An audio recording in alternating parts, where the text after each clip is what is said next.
Foi um erro, aliás, eu acho que de alguma forma a CGTP agradece, porque lhe deu um protagonismo que provavelmente de outra forma não teria. É uma forma completamente desastrada, porque falta fundamentação. Não se percebem os objetivos e o processo, então, deixa muito a desejar. Descrevia a proposta. Eu fico perplexo, talvez por eu ter saído da política e aqui os meus companheiros de painel estarem todos de uma maneira ou outra envolvidos na política. A mim faz um bocado impressão isto. Há razões suficientes para o Chega, para o PCP, para o PS, não quererem esta reforma da revisão laboral. Há razões. Razões políticas. Tenham coragem de dizer quais são. Agora, inventar é que não. Inventar é que não. Lamento, inventar é que não. Ex-ministro Vieira da Silva. Tenho a certeza que apoiou as mudanças que foram feitas pelos governos de António Costa. Mesmo aquele quando já não estava lá, ou não? Tenho a certeza que é a favor da agenda do trabalho digno, como foi na altura chamado. Não tinha responsabilidade. Eu sei que não tem, não é isso que eu estou a perguntar, se apoiou. Então, agora também não tem. Não esteja a dizer nenhumas. Que eu estou na política ativa. Claro que está na política ativa. Nunca deixou de estar e continua a estar. Mas o ponto não é esse. O ponto é este. O ex-ministro Vieira da Silva apoiou a agenda do trabalho digno. Tenha ao menos a hombridade de dizer aqui a toda a gente que essa não foi à concertação social. Está a dizer assim, se não vai à concertação social é porque há aqui um crime organizado contra o país. Lamento, a agenda do trabalho não foi à concertação social. O governo tinha maioria absoluta, o governo de António Costa tinha a maioria absoluta e aprovou aquilo no Parlamento unilateralmente, contra a vontade de todos os parceiros sociais, inclusive da CGTP já agora.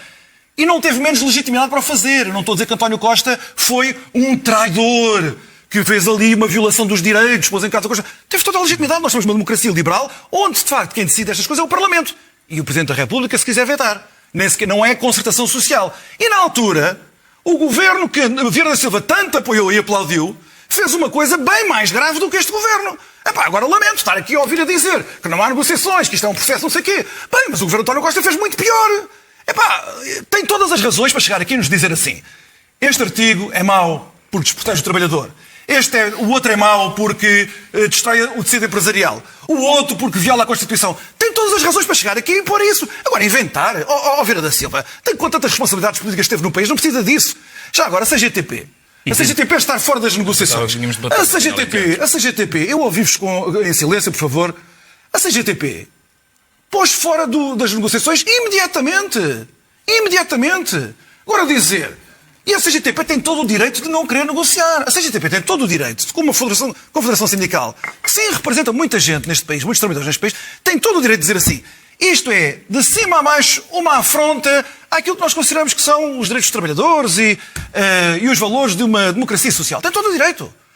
Mas não pode depois dizer que se considera muito ofendida depois de se auto-excluir 5 minutos depois de lhe ter sido apresentada a proposta, agora ninguém nos liga.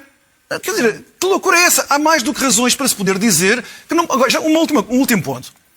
Apresenta-se esta proposta laboral como se fosse esta coisa da encomenda dos patrões e não sei o quê. Então o que é que foi a agenda do trabalho digno? Não sei, foi outra coisa qualquer. A reforma laboral de 2012 também tem sido uma encomenda dos patrões.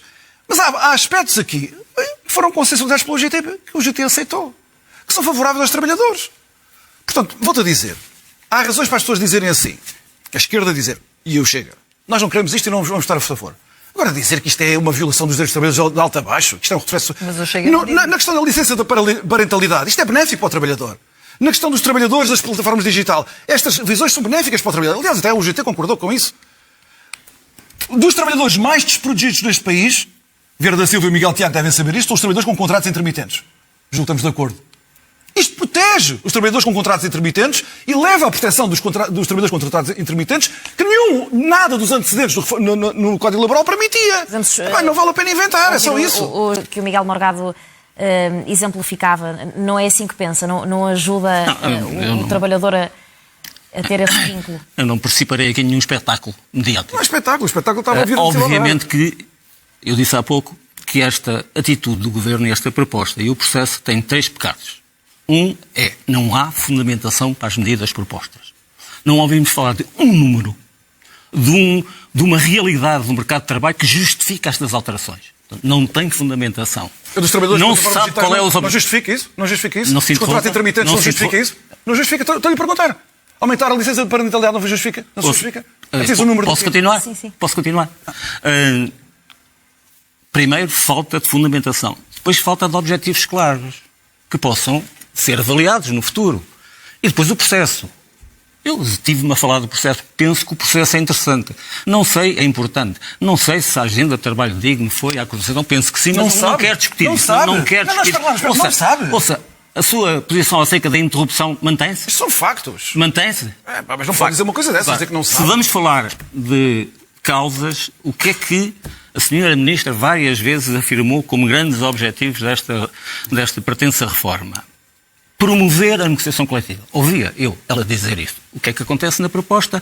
Retiram-se áreas da negociação coletiva e um instrumento tão importante como o Banco de Horas, que foi criado no quadro da negociação coletiva em 2009, pretende-se voltar atrás, uma proposta para o futuro que não faz mais do que voltar atrás, à situação do Banco de Horas individual. O que é o Banco de Horas individual? É alguém que, por exemplo, entrou numa empresa, pode sofrer de parte do empregador a seguinte posição: olha, se queres ser contratado, assinei o papelinho a dizer que aceitas o Banco de Horas. O Banco de Horas é uma figura para favorecer a flexibilidade da empresa, não da relação individualizada. E é útil, por isso é que foi proposto e foi aplicado, é útil como instrumento de negociação. Olha, eu diria que o pacote é de facto só tem um destino, não é? Que é o caixote do lixo. A negociação coletiva e a caducidade obrigatória da negociação coletiva, aqui damos as boas-vindas a Vieira da Silva, que foi um dos principais agentes contra a negociação coletiva. Bem nos lembramos de dizer que era para dinamizar a negociação coletiva quando apresentou em 2008, se não estou em erro, as alterações ao Código do Trabalho, que depois na verdade viu-se no que deu, não é? 1 milhão de trabalhadores perderam logo o contrato, ou saíram logo do âmbito dos contratos coletivos de trabalho e aliás até hoje não se viu dinamização nenhuma da contratação coletiva e esta lei pretende dar-lhe uma machadada final. O ataque aos direitos dos sindicatos e a impossibilidade dos sindicatos entrarem nas empresas e contribuírem para a negociação dos direitos dos trabalhadores, enfim, só isto já bastava para não haver nenhum espaço para esta legislação, porque estamos num momento em que aquilo que a economia, aquilo que os trabalhadores precisam é exatamente o contrário. Aquilo que a sociedade portuguesa precisa é exatamente o contrário. O Chega já está a dizer que se houver aqui uns acertos que está disponível para negociar. Mas aquilo que nós precisamos não é de acertos nisto, é de uma legislação no sentido oposto, que nos proteja mais nos direitos laborais, que nos proteja mais no horário, que não nos exponha ao patrão hoje dizer-nos que esta semana vamos trabalhar mais 2 horas por dia sem ser pagos para isso. Depois ficam lá num banco nunca ninguém nem pagam, nem compensam. Claro que compensam. Como aliás já é prática. Como aliás já é prática. Miguel, concorda com isto? O Banco de Horas foi ser assim que não há nenhuma compensação. É prática.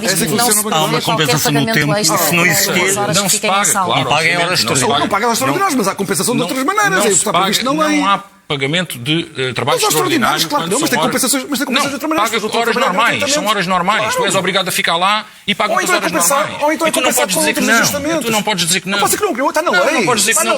Está na lei. O patrão diz-te assim. O patrão diz-te assim. Amanhã trabalha mais 2 horas. Tu dizes que não. E ele diz, então nem venha. E então ele pode ser despedido simplesmente, então ele não venha. Mas pode, o que é que acontece ao patrão? Era no momento da negociação da contratação, agora já é despedido. Isso é legal em Portugal. É legal em Portugal. Acabaram de legalizar. Acabaram de legalizar o quê? Nem sequer isto foi aprovado. Mas acabaram de legalizar o quê? Nem sequer isto foi aprovado. Nem sequer foi aprovado no Parlamento. Nem sequer é isso que está na negociação. Nem sequer é isso que está na negociação. Lá se vai o teu não interromper. Se o patrão pode despedir e não lhe acontece nada, mesmo que o despedimento seja ilícito, isto é o mesmo que dizer... Mas não acontece nada a quem? Então, desculpa lá, o patrão não há uma indenização majorada. Desculpa lá, há uma indenização. O patrão não é obrigado a reintegrar o trabalhador. Porque muitas vezes o despedimento, no processo normal do despedimento individual... A indenização majorada não é mais do que a recuperação daquelas que já havia antes da Troika ter cortado as Claro, mas isso é o que está na lei. Mas isso é o que está na lei. Não posso dizer que não acontece nada. Dão com uma mão, tiraram com a outra. Não é possível gerir empresas onde o trabalhador que foi despedido, às vezes a ilicitude do despedimento decorre apenas de falhas formais no processo e ele é reintegrado para uma empresa, para uma organização que já não quer lá, ou porque acha que ele não é competente, ou porque ele arranjou confusão lá. É um direito atualmente do trabalhador. O Tribunal der razão estava a dizer assim, isto não serve ao trabalhador, não serve à empresa. Claro, mas quando se faz uma reforma laboral é para tentar cuidar das duas partes. Pois, mas esta só cuida de uma parte. Então, neste caso é para cuidar da flexibilidade das empresas. Porque eu não sei se já ocorreu ao Miguel Tiago que as empresas são as organizações onde os trabalhadores trabalham. Os trabalhadores não trabalham fora de organizações chamadas empresas, sejam elas públicas ou privadas. Isto não é uma abstração em que o trabalhador simplesmente trabalha. Não, trabalha numa organização mobilizada para obter, para fazer produzir um produto, ter clientes, etc. E isso tem uma lógica própria. Nós não podemos estar a querer regressar à legislação laboral do Gonçalvismo para termos aqui Portugal com níveis de desenvolvimento da Coreia do Norte. Então preferem uma terceiro-mundista qualquer, põe os trabalhadores nas mãos dos patrões e dispõe dos trabalhadores. E da sua vida privada, e da sua vida familiar. Esta lei, esta legislação laboral, tu podes estar contra ela, mas ouve isto. Esta legislação laboral apenas o que faz é... Espera, claro. Inclusivamente que elencasse os motivos. Mas eu comecei por dizer que toda a gente tem o direito de estar contra o conteúdo da reforma laboral. O que eu estou a dizer é eu não aceito a invenções. O que eu agora estava a dizer é que isto não é ir à procura de uma corrida para o fundo, é ir buscar qualquer Paris neoliberal onde o trabalhador está completamente desprotegido. O que esta reforma laboral faz é convergir, e o Vieira da Silva sabe que eu não estou a inventar, como a Argentina, convergir com os padrões de proteção laboral dos países da União Europeia. Não é verdade. Não é verdade. Claro que é verdade. Claro que é verdade. Numa série de temas. Por exemplo, no Banco de Horas estavas a falar há pouco. No outsourcing. Sim, Banco de Horas individuais. Na Suíça, na Holanda, na Dinamarca. Na Suíça, na Holanda, na Dinamarca, o outsourcing. Não há outsourcing na... Mas aqui ninguém está a falar de haver outsourcing ou não. O outsourcing já é legal, Miguel. Claro que é. Eu posso despedir o meu trabalhador para depois o contratar por outra via. Não é contratar por outra via. É a empresa reorganizar-se. Eu não posso despedir os trabalhadores para depois ir contratar o serviço deles através de outro. Mas porquê? Se calhar muitas vezes pode ter uma necessidade das empresas, sobretudo das pequenas empresas. Posso dizer uma coisa? E para terminar,